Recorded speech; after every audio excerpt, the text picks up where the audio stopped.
So, we just going to ignore the bear then? Yeah, it's so funny you say bear because we were just catching up here, and of course I'm Mike, and I'm here with my good friend Tom. Mhm. Uh, and take it away, Thomas. Like what about a bear here? Because there's been some news about a bear and stuff. We're not going to get into that, but like there is some bear facts. Yeah, we're not going to talk about Cocaine Bear or anything, and maybe he might have visited the White House. I don't know, but hey, we're not. That's not our show. We're here to talk about. It's summertime. I thought we'd have a fun summer movie. Rays, hanging out in the sun, having some fun. So I picked A24's Midsommar. It's came out in 2019. It stars Florence Pugh or Pug. I forget Pug. how. I Yeah, would say and pug. yeah, Yeah. and it's the second directorial movie of Ari Aster. He first made Heredity, and so this is his second venture into the world of horror. This is definitely a horror movie, Yeah. but yeah, it's about a woman who's a young lady in college who's tragically lost her family and is coming to terms with her sister's suicide, which she also brought her family, her mother and father, along with her. This isn't too big of a spoiler because it happens in the first few minutes of the movie. And her boyfriend invites her to come with his friends on a trip to Sweden, Yep. to this little community, this nice little community, and and things happen there. But yeah, so that's our setup for the movie. I've seen this. This is the third time me watching it. Um, I was kind of mad at myself. I've got the regular Blu-ray of it, which I watched. But A24 came out with a really nice 4K extended cut, and I was going to watch that again. But I misplaced it in my room somewhere. I have no idea. That's one of the drawbacks of physical media. Uh, you have to find your crap. You got to know where you put it. So, but yeah, it's a real nicely designed little box that it comes in. We may visit the A24 shop here towards the end to kind of look at their Absolutely. cool shop. But yeah, so I lost it. But I think this is your first time viewing the movie. What'd you think, Yeah, yeah. Mike? So before we jump too far into it, so we've been gone on hiatus for about a month or so. It's summer, and I think that's kind of our cadence here because we both work full time and we have our own family and lives and all that good stuff. But we had a nice little break. I actually watched it. I ended up watching it twice Oh during wow. the break. So I got it, and I'm so glad I did because well, and this we'll go into it later, but this is the kind of movie like where you pick up so much more on subsequent viewings. Hmm. And so I definitely will be ordering like some kind of a hard copy or special edition or whatever. So like it's good to hear you say that. So you've already filled my shopping cart. And what am I talking about? Like I said, before we get into it, first, like you can see up there, we're the first to last in Nerdom, and we're back from our vacation and back at it, and we'll be going into some new territories here in a little bit, but we'll foreshadow that as we go through.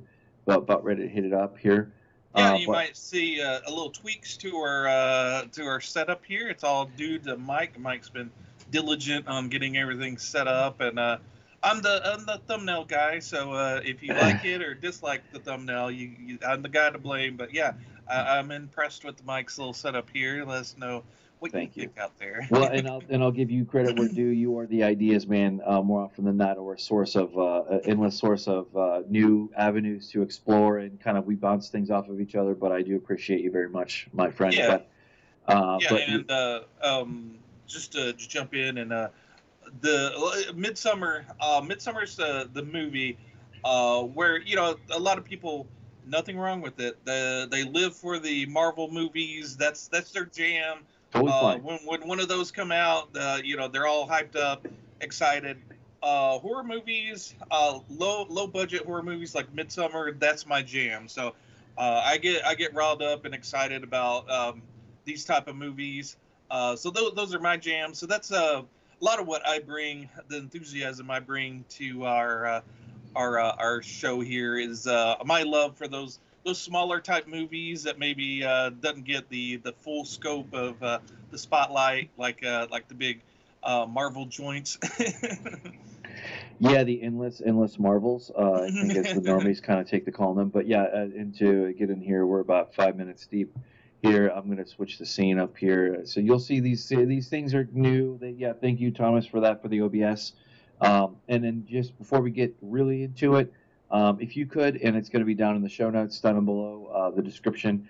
The first lesson, Nerdom, we definitely want to cover the fact that we picked up, I think, 3 or 4 subscribers since we last came together. Over the course, we kind of bumping up, and we hit 50 subscribers. So I just want to take a moment and say thank you guys for liking and sharing it. And if you could, if you don't want to give us a like, that's fine. If you want to give us a dislike, that's okay too.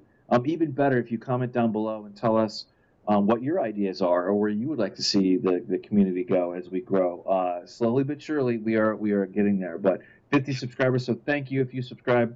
And we just really appreciate it. Also want to shout out what Thomas has been over the moon about, and I have been too.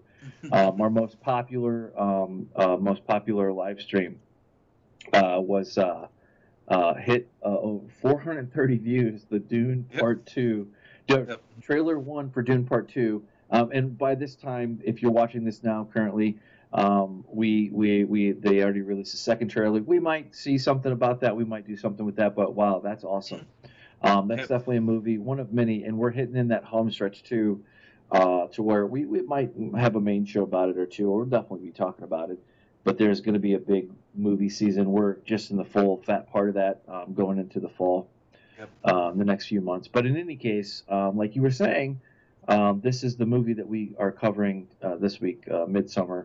And another A24 joint. That is seems to be our sweet spot, like where we just find it's endless gold. When we bring up one of those videos, definitely. Anytime awesome. It says it's A24 in the trailer, it's like I perk up. I was like, okay, what's going on here? Absolutely. Not to say everything they've done is perfect, but I would say either 80 or 90% of their stuff I dig. So, and a lot of people I was discussing at work. I think people were talking about how there wasn't very many new horror movies, and that I was like, what? And then I started rattling off Midsommar and a bunch of other different movies, and they had no idea what I was talking about. I was like, okay, I gotta remember I'm talking to normies here, people that aren't in the know. Hopefully, if you haven't seen this movie, I definitely recommend it. I think we'll save the spoilers towards the end, but this is kind of a movie that you kind of want to kind of dig in deep into it a little bit and discuss it a little bit more. I don't know about you, Mike, but I kind of want to dig into a little bit towards the end of it as well, because a lot of the meat of it's kind of at that last 30 minutes to an hour, that last bit is all kind of a continuous kind of motion of kind of horror and it just kind of builds and builds, and I kind of like to touch upon it a little bit. What do you think? Absolutely, yeah. This one had like I said, I really enjoyed seeing this, and I'm looking forward to seeing it again, honestly, because there. And one of the things I wanted to touch on were. For some reason, A24 is able to get these really good actors and actresses routinely. We covered that with Under the Skin with Scarlett Johansson a few weeks back, and Florence Pugh is no different. Poulter, I'm probably butchering his name. He's great. I recognize him from, of course, this is the gentleman I'm talking about. He was in The Relevant. Amazing. And then I'll be honest with you, I'm not as familiar with Florence Pugh. I only have my ears perked up because she was cast in Dune Part 2. Very most in our circles anyway. But I guess she was also in Lady Macbeth and Little Women as well. And don't forget, she's kid Black Widow. Yes, or Junior that's Black true. Widow Junior. That's true. That's so funny too. Yeah, but it's funny how these things run together. But yeah, this one, as you were saying at the top of the show, this one is about this young couple who travel over to Sweden, and they are introduced to this this authentic cultural experience and heritage, so to speak, and it just it takes you for the ride, and you kind of understand like that. And she brings Florence Pugh, who plays Danny, I believe. I think that's her. Yep, Danny. She is you're kind of experiencing it mainly from her perspective, I'd say, more than anything. Although you do get to come in on some other things too. Can you hear me? Yeah. Okay, cool. Yeah.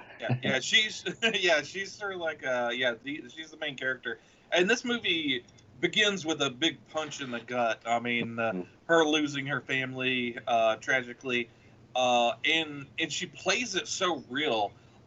That's one of the things that I applaud this movie for, is the realness of the characters. You believe that she's lost her family, the torment that she's going through, that you're seeing her go through. You really feel it, and that's kudos to her as an actor. But yeah, everybody in it, like the boyfriend, not sure what to do. He's kind of they're and you see it from his perspective too, and it seems like him talking to the boys, his friends. They're kind of encouraging him to break up with her before the tragic thing happens, and it seems like they're on the edge of breaking up, and and then this tragedy happens, and then are you going to be the boyfriend that dumps a girl when this horrible tragedies happen? No, you're going to maybe stick with her, and it's that weird. And they get that right. They get that weird sort of relationship on the edge, kind of uncomfortable, but they're trying to make it comfortable kind of vibe going. It's really it's credit to the writing, the directing, and the acting. It all comes together, and it really plays well. Go ahead. I was going to say, once again, silence, as much as anything, and the awkwardness is captured perfectly in this. Like other movies that we've seen that have used that to great effect. It is a character in its own right in this movie. And they do, again, this kind of goes back to, this would not work if you had crappy actors and actresses. Like, it just wouldn't work. Same thing for directing, same thing for thing. It's a quality. It's shooting through, hitting all those targets. And I just wanted to kind of mention as well, Florence Pugh is also coming up in Oppenheimer, which I'm sure we will at some point definitely talk about. Dune Part 2, that's another one. So these are some potentially mega big huge things. So Florence Pugh is about ready to become like already famous, super famous potentially. I don't know about Thunderbolts, but the Pack, that's interesting. I'm not sure about those two, but in any case, this sets us up for this journey that we're going to take with the weirdness is another factor, but it's never like out of character from like what the story is, what the setting is. You accept it, and like there's also some things that you just pick up on. Like the second time I watched through this, I saw some things that I didn't see before because I was just so focused on the two main people on the screen or the dialogue or the whatever, and then you go back through, it's like, oh my god, I didn't even see that.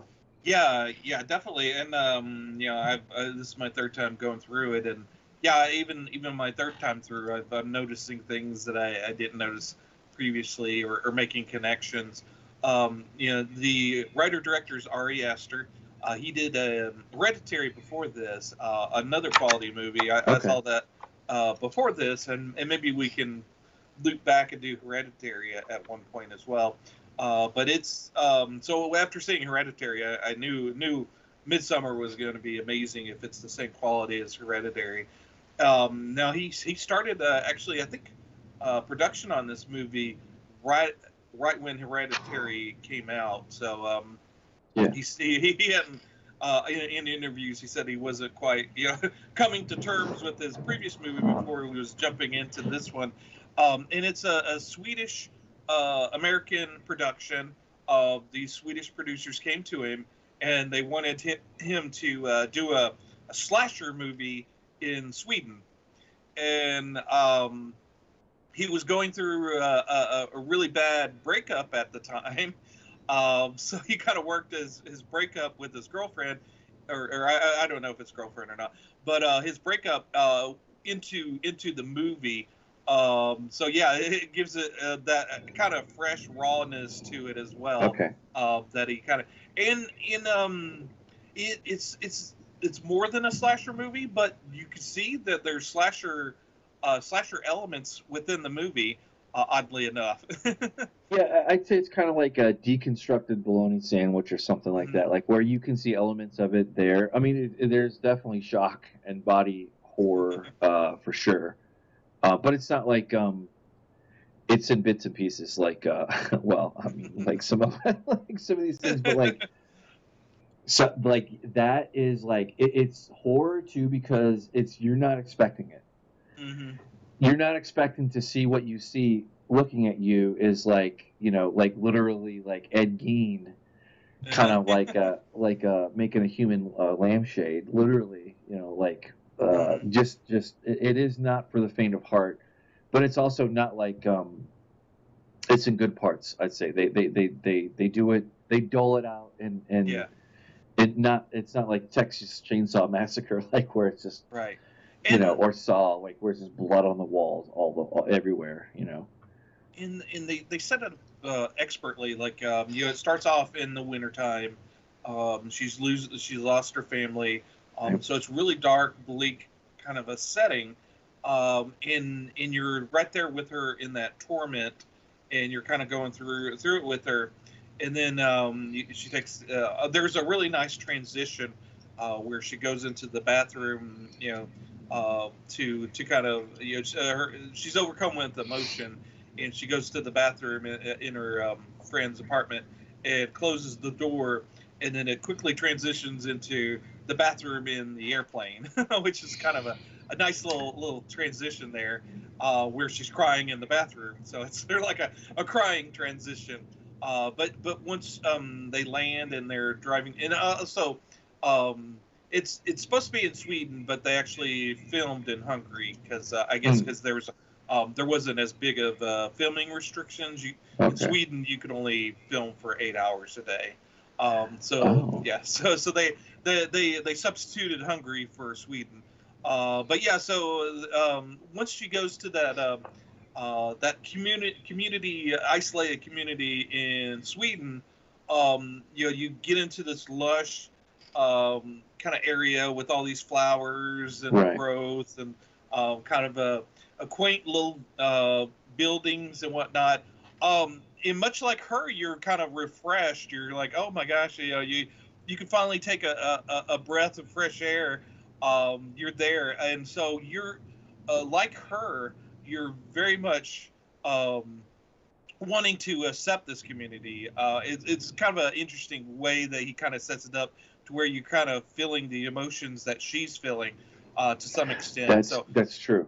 Yeah. Yes. So once you get into that community, even though you in the back of your mind you go, okay, it's a horror movie, something bad's going to happen. You're still wanting to kind of dive in with her and feel maybe the happiness that she feels going into this interesting new community. Yeah, and that's a point to make too, because it's almost like a hall of mirrors. Because as you feel what she's feeling, that's sometimes also mirrored in the community too that she's coming into contact with. They also kind of have this thing like where there's a communal sense of emotion, so to speak, that gets repeated quite a few times throughout the movie that I noticed.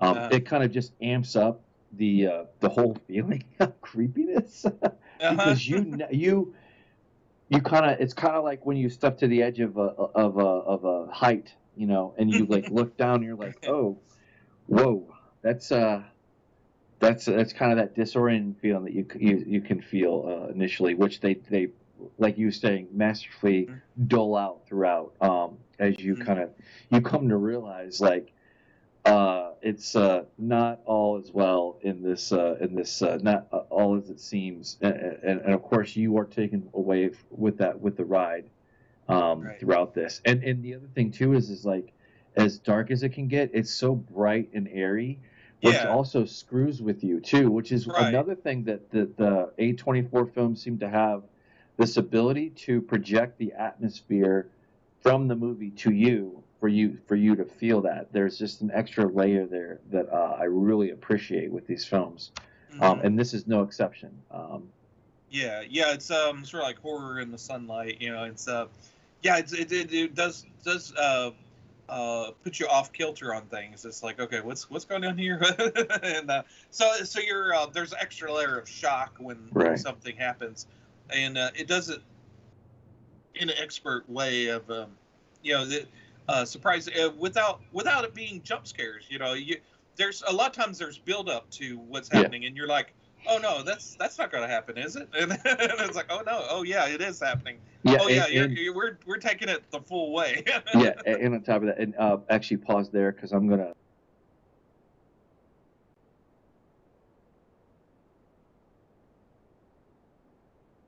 Okay. That's the whole thing about it being during the day really kind of throws you kind of for a loop.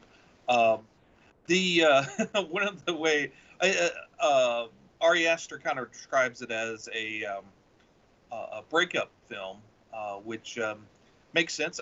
You could look at this movie in several different layers. You could see it as a slasher movie. You could see it as a breakup movie. It doesn't skimp on any of these levels. The whole relationship between her and her boyfriend. There's a whole dynamic there, and neither one of them come off as a bad person. None of these people come off as bad people. There's motivation and maybe history behind a lot of what they're doing, so that and again, also to point out, this is a celebration that they do every 90 years. So this isn't like a yearly thing. But yeah, and her boyfriend comes there because he's studying anthropology along with his friend that's there as well. And there's kind of a competition between the two of them. But yeah, the various relationships and the various characters, they all kind of have their own motivations, and they're not stock characters. A lot of times in horror movies, you've got the the one-dimensional characters like the scared guy, the the tough guy, the various kind of caricatures, where that's not the case here. Everybody's fleshed out, no matter how small. They all seem to have kind of like a backstory, which makes it kind of fun. Even there's a I forget the relationship. I guess they're just the two guys.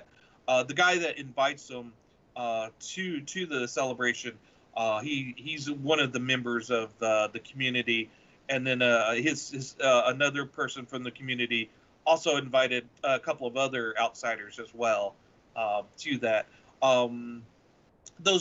There was a kind of a really interesting dynamic which I didn't notice previously, that I noticed this time. That other guy that invited the other boyfriend and girlfriend, that were very much in love and were going to get married. There was kind of a scene right before they noticed the bear. He talks about how they ask how that couple met, and the Swedish guy says, "Oh well, I was dating her."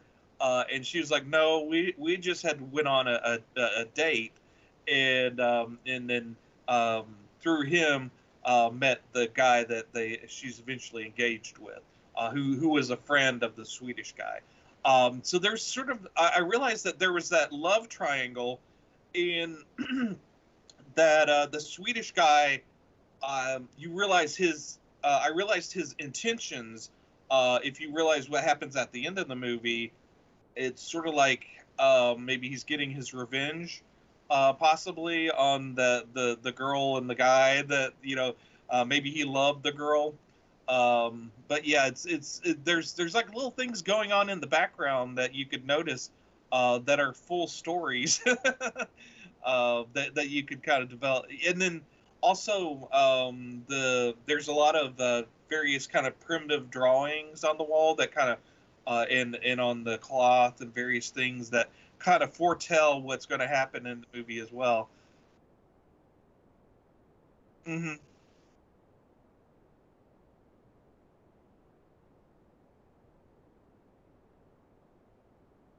Mm-hmm.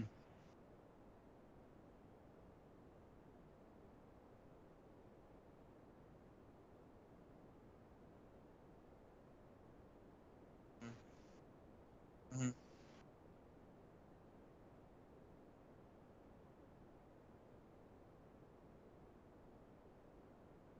Mm-hmm.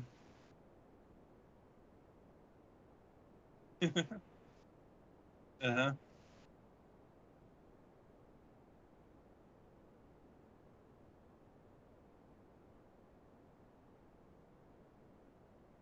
Oh, okay. Oh yeah, that's right. That's right.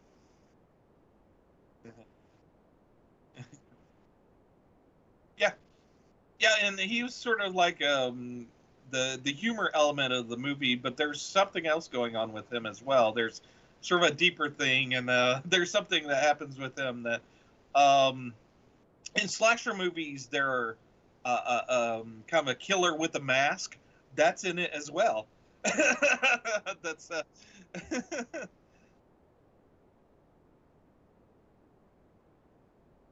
right,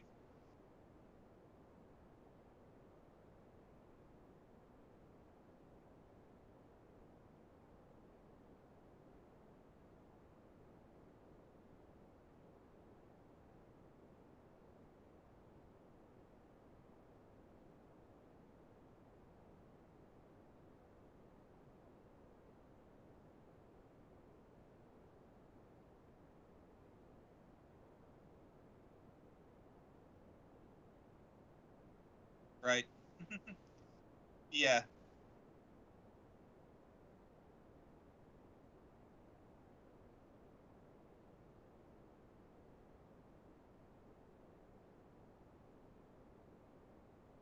Oh yeah, yeah. There's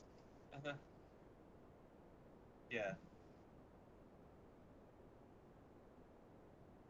Mhm. Absolutely, yeah. Right.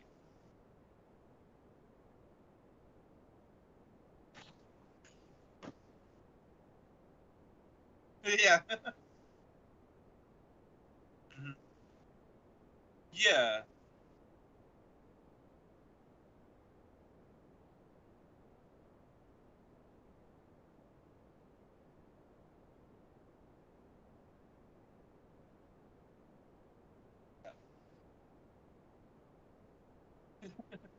Right. Yeah, yeah. Yeah, their whole language is very vocal and almost breathing method kind of kind of inspired.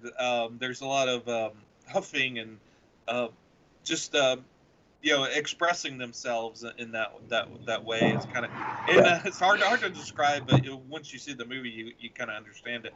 But yeah, it's you go from a deep dark place to being introduced to this village, and immediately wanting to like them, and then like you said, the characters take mushrooms, and from there on out things get a little wonky, uh, and they get progressively wonky.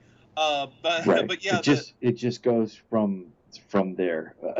yeah, and they do have like Mike pointed out, there is some special effects like with the guy's eyes, and it's very subtle what they do with it. And I read in an article, Ari said there was a fine tuning of making it to where the special effects weren't too overwhelming to where it's like that's all you look at, to the point where you don't notice them. So he was trying to find that happy medium to where you just kind of notice it, but it doesn't overwhelm the scene. And there's scenes where they're wearing a head thing of flowers, and one of them's kind of pulsating. That was always catches my eye. And in another scene, they're going along, and in the background you see the trees, and there's like an old man's face in the trees. Yeah, I saw that too. Like I had to look up what it was. I'm not going to spoil it because I cheated, but it kind of doesn't matter anyway, like whether you read the official thing or not, because the whole point is like to get you thinking.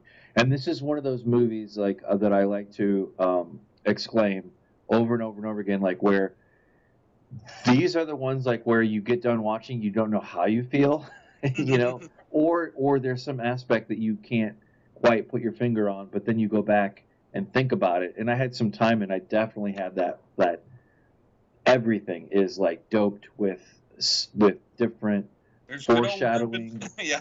What's that? Sorry. I was just saying that's good old Ruben up there. Oh yeah. Yeah, you learn, but we're kind of haphazardly walking through the plot here. But like I was saying before, with that scene, like with the swirly thing, you know when they're under the influence because you see it with them, you feel it with them, you are part of it. But in the baptism that I was talking about earlier too, is like when they see the first death ceremony or whatever. And I'm not giving anything away because it's not just one. It's the whole thing is like, you know.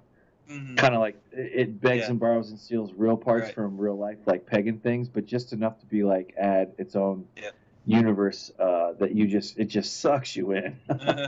Yeah, and I guess at this point we could say that, you know, we both me and Mike both highly recommend it. We won't get like complete spoilers, but we'll touch upon things. So yeah, if you want to be completely unspoiled, you know, you could go off and watch the movie. But yeah.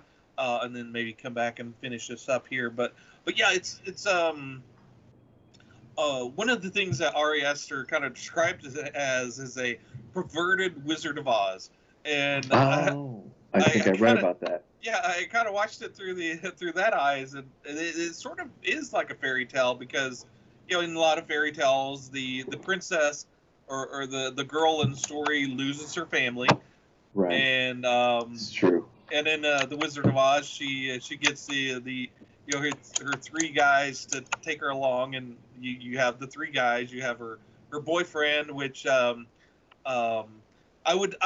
was trying to figure out the roles. I kind of put him as the cowardly lion because he doesn't stand up to anything. He doesn't make a stand on much. The other guy, the other anthropologist guy, that kind of fights with him. I kind of see him as the Tin Man because he doesn't have a heart. He's kind of vicious and kind of goes for what he wants. And then the other guy, the humor, the guys that's just kind of along for the ride is the other one. Who am I missing here? The Straw Man, yeah. Literally becomes the straw man. That's true. I didn't even think of it. to be clear, and it's not just one; it's many. And I'm not really giving anything away because you see it through the photos here. But you see something. Yeah, and the boyfriend being the cowardly lion, maybe he's the cowardly bear. Yeah, to say the least. Yeah.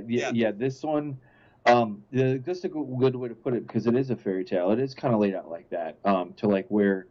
It is, and we're talking like Grimm's tales. We're not talking. We're talking old school, absolutely. You know, rock the cradle kind of friggin' thing. Nobody's getting out alive. Let's just put it this way.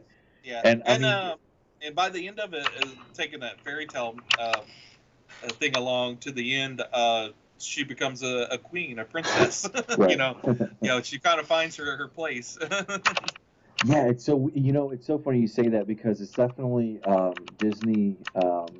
So I'm kind of crack a joke here, but like that's the anthropologist guy that we were talking about. And then this is kind of all them kind of getting in the start of it. But what was my point? Disney.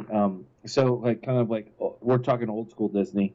like the Snow White, the ones based on the fairy tales, and there's always some parents who are dead, Yep. or who die. Sets up the scene, and that's a trope that Disney follows to the letter. They probably do it, or they did it better than anybody else for a while.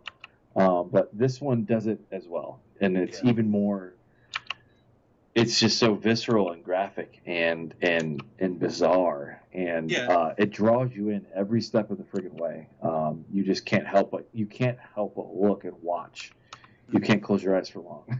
Yeah, and this movie is in the line of horror that I really love, which is folk horror or folklore horror, Sure. which if you remember a few months back we talked about the Ritual, the movie The Ritual. I was gonna put that in the show notes too, because it did remind me of that as well. Yeah, it's definitely in that vein of folk horror. And another movie that this movie has a lot owed to it is The Wicker Man, which not the Nicolas Cage remake, but the original one from the 1970s, starring Christopher Lee. They're doing a special 4K of that, so I was hoping maybe we could revisit that when that comes out. To maybe celebrate the 4K release, but yeah, that'd be great. That'd be great. Yeah. But yeah, it's really good. I think that was maybe the first folklore horror movie that had came out. But yeah, anytime there's sort of like that old kind of community, kind of folky horror, I just eat that up. That's even if it's bad, like. I would even throw Children of the Corn in that kind of genre a little bit.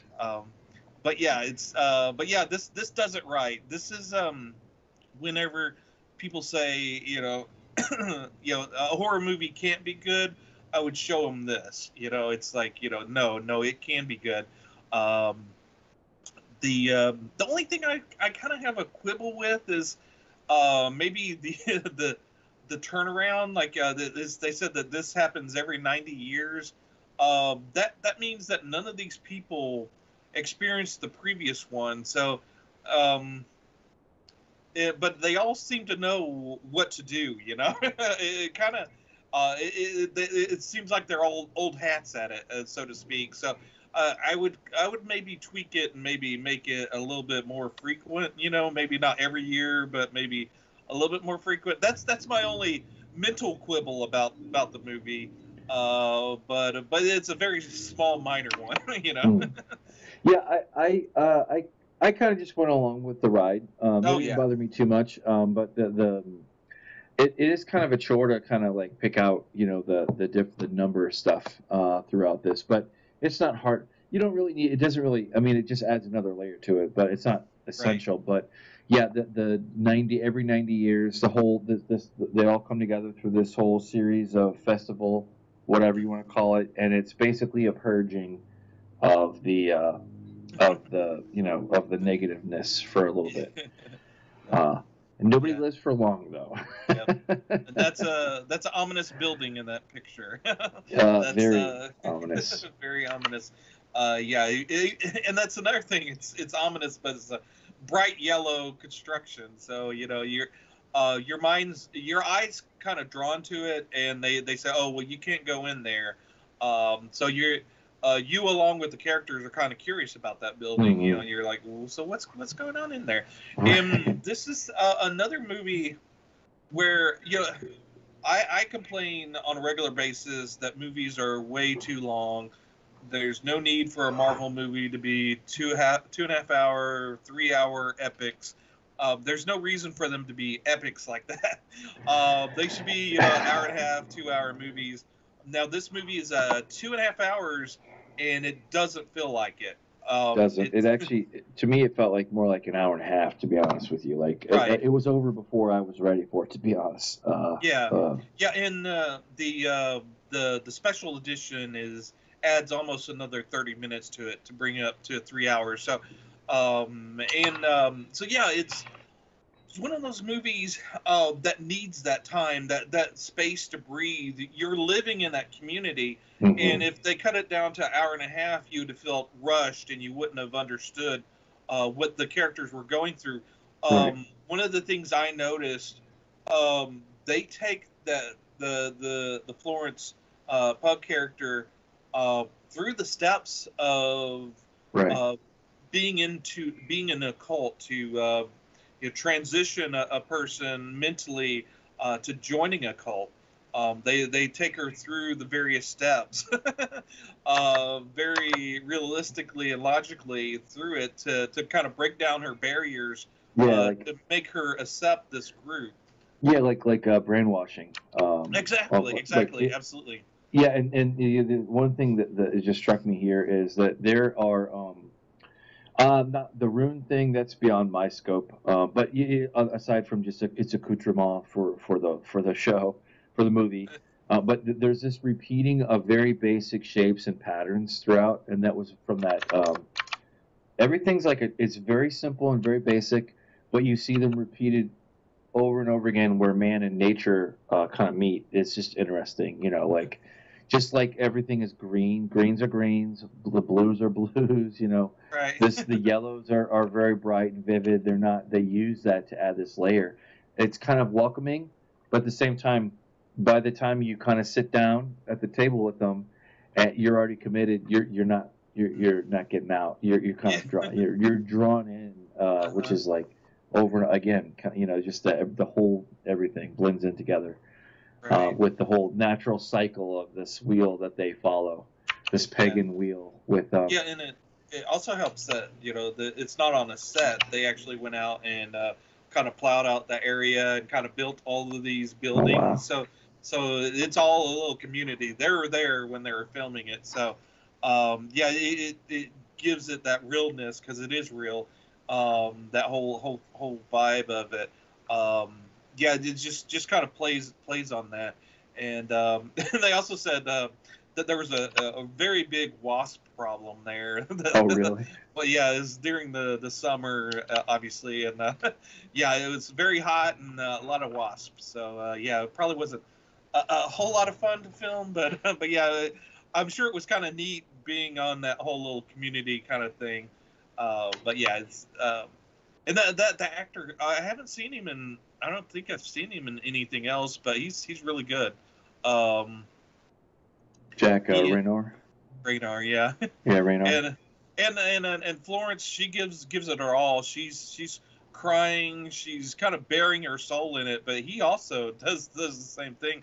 To maybe not the extent that she does, but yeah, he kind of gets put through the ringer as well. And there's a scene towards the end. That I guess I was reading the wiki saying that there was a little controversy on whether or not he was the R word, so to speak. Great, as the YouTube people like to say instead of the real word. And there is kind of and that's another thing about this movie. It's great in that it plays with various ideas and kind of twist things around a little bit to make you kind of think. Yeah, you are kind of curious. By the end of the movie, you're really kind of curious as far as their head spaces. You kind of there's I won't spoil the very end of the movie, but the director said he wanted to leave the audience with a sense of joy, but confusion on whether or not it was right or not. And that's exactly how I don't know if that's exactly how he worded. I don't remember exactly, but yeah, to that extent, it's sort of like, yeah, you sense the joy of the character, but you don't. It feels a little off as well, and that's very much in tone with all of the movie. You're oftentimes feeling two different emotions, as well as the characters. Oftentimes they're fighting with certain emotions as well. They're trying to get back to that state of equilibrium because at the very beginning of the movie, you're thrown off that equilibrium very harshly, and then you're constantly trying to get back to normal. And I don't. Once the character finally does get back to normal, I don't think it's normal at that point. No, this and it kind of goes back to the whole point that you were making before with like it's very cult-like feel, like where there's brainwashing going on, and you're like as the victims are being kind of broken down and then they're being rebuilt, stitched together, kind of in this in this unnatural kind of state with these people. It just they get before they realize psychologically they become part of their circle, and there is no end, there is no beginning. It's just this circle that just the whole thing is based on, like the wheel. There's no wheel breaking here for sure. It's more or less it's the inverse. It's like how you join the circle and how you're not going to leave the wheel, no matter what, because you become part of it, and it just goes on and on from there. You're right. Yeah, it is a mix of different feelings, and it's like kind of something like where it's shocking how much this movie packs in for as short of a ride it takes you. Just the whole thing in and out. It's just like I said, it begs you to come back and watch it again. Yeah, and it's one of the more brutal movies, one of the more violent. It has a lot of nudity in it, but it's not exploitive. I never got the sense of, the classic gore movies. There's not that sense to it. There's T-shirt kind of vibe. Exactly. Like a certain kind of sexualized layer. This is for effect. Like when it shows you something, it shows you for a reason. And it's not just that thing you're seeing. There's it's doped with like 3 or 4 other layers all at the same time. Yeah, there's a sex scene and nudity, but it's not titillating. It's very much disturbing and offsetting. And then you're there with the character that it's happening to, and you feel pretty uncomfortable through the whole thing. And there's a vulnerability there that the nakedness kind of inspires, and it's playing with a lot of various things, making you feel various things. And then like with the gore, it's not like you're not like going, oh wow, look at that gore shot. You're going through various different emotions as that's going on, so that the gore is kind of like an afterthought to what you're actually thinking about, which is very expertly done, in my opinion, that the director did with this. It's a very gory movie without you seeing it as such. Yeah, it's like, again, many, like whether it's a death, this person's death or that person's whatever, or that particular scene or situation, it has multiple layers that it's telling you. And again, I was kind of I hung down on it. I'm not going to go back, but I hung on a shot of like the family and they're not family, but they're eating, and there's the mother with the baby or whatever. Like that's just part of the symbolism, that it's just as much about young as it is about old, and what that means in this context of this whole community. It's just bizarre. It just keeps going. And there's like a sense of rebirth. I sent you an article about this Japanese professor that got in a little bit of trouble after watching this movie, and he was promoting that the old people in the in Japanese culture should maybe off themselves, a mass suicide to free up everything. Which I guess if that's your takeaway from the movie, that's a little sick. But it's like I said, it's got very much various different layers to it, and it's one of those movies that I come back to, and since it's 2.5 hours long, I was like, oh man, do I have time to sit and watch this movie? But once you start watching it, you're locked in. You're there for the ride. That's true. Yeah. This was one I had to wait a little bit to watch on my own because it's not family kiddo. No, not at all. Not your kids really need to be. They really need to be adults. Yeah. If not, well into their 20s. Yeah. But, that's another thing. Maybe if you see it young, you're going to focus on the very large aspects of it, like the gore and maybe the nudity. You're going to kind of focus on that. But once later on, when you get older, you can go back and appreciate it a little bit more.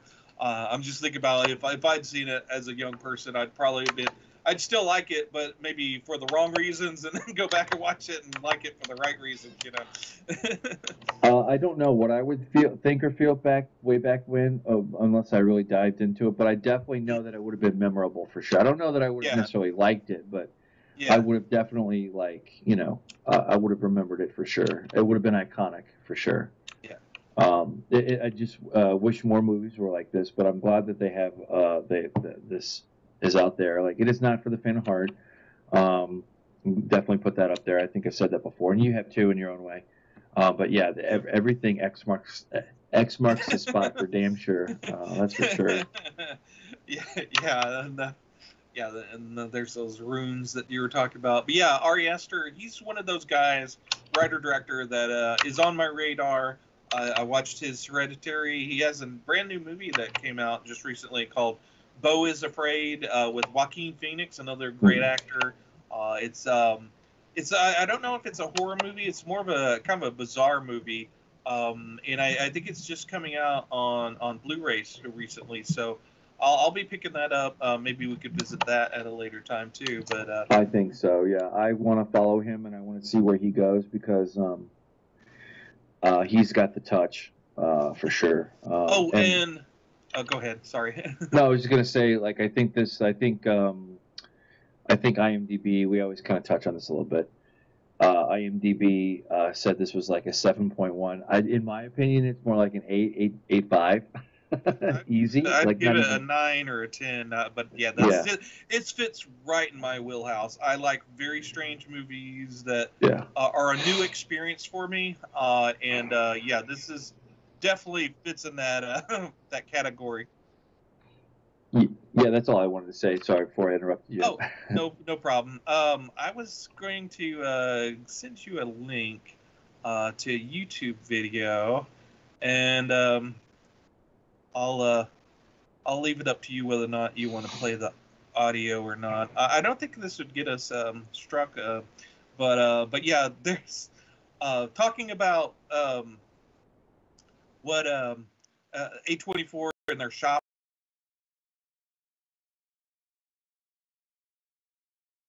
A trailer to something that they were selling on their shop. I wish I had got it when it was available, but yeah, it's very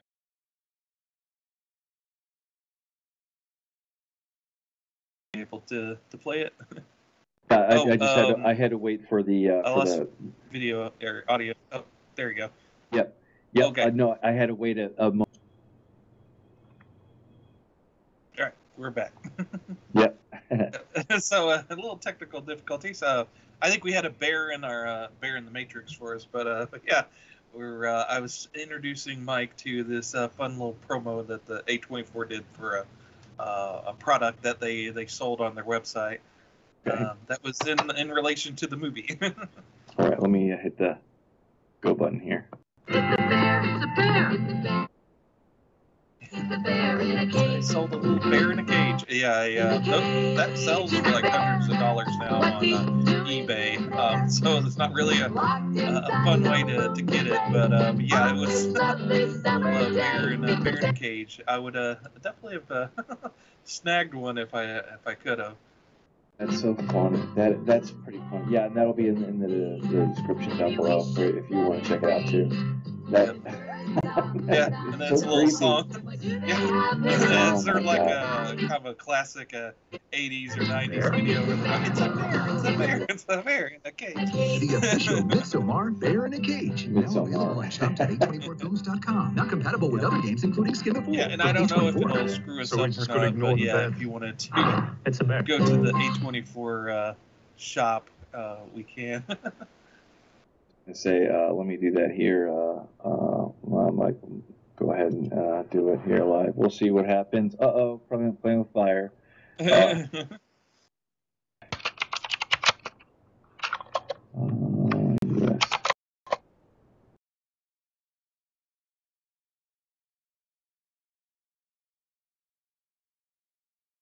Have kind of interesting things kind of related to the movies that they have. They have books with the scripts in it.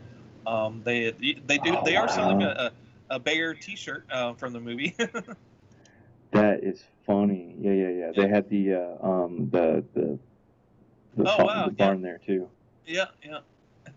That's funny. Yeah. Okay, I can see that.